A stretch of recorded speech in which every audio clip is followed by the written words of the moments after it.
Taking a look at some of our Alaska news for Friday, August 11th, 2017. Significant snowfall is forecast for this weekend in the Brooks Range, as well as his storm on the Arctic coast. Now, that is only the beginning, not even quite the middle of August, but it's not unheard of to have snow in Adigan Pass. What this is going to mean for those who are headed up the highway, especially those who are headed on to Prudhoe, remains to be seen. However, it is likely that there's going to be some kind of travel disruptions.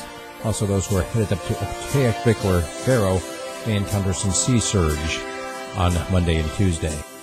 The IRS has conferred a tax-exempt status on the Alaska Gas Line Agency, something which they are touting now as being one more reason for the development of a gas line to continue. A dead whale has been found on the bow of a cruise ship entering an Alaska port. This happened earlier in the week over at Ketchikan. This is not the first time that a cruise ship has come into port with a whale stuck on the stern.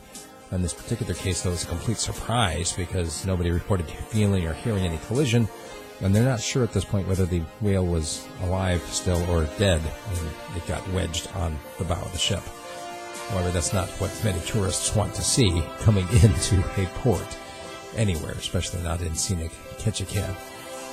The woman in their dispute earlier this week about a king crab dispute, you remember this? The woman had stopped to buy crab in a parking lot, got home to find that she only got 9 pounds when she thought she had paid for 15, went back and confronted the man who drove off. Now, she's been contacted by the owner of the company, who's promised to mail her some new crab.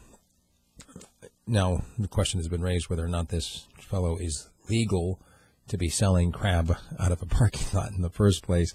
I don't know. There's an old saying, caveat emptor, right? Let the buyer beware.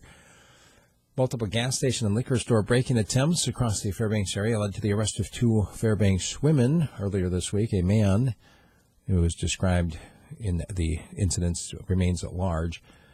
And also there are competitors and rural customers raising complaints over the sale of GCI, saying basically that the cable company is once again exerting too much power and basically is charging too much for the services that they offer, and they are objecting to its sale to another company.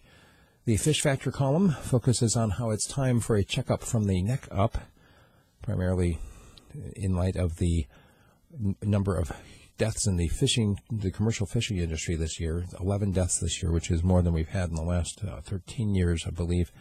And they're saying that in most of these cases, it came from man overboard without somebody wearing a personal flotation device. And that is their main recommendation, is that, look, this is totally preventable. Everybody should be wearing some form of flotation device when they are on a boat. That's what we've got for our news. More stories than we have time for, of course. If you want a 30 to 40-minute audio form, become a subscriber at radiofreespeech.com, and I will send it to you every morning at 5 a.m. Once again, that is radiofreespeech.com.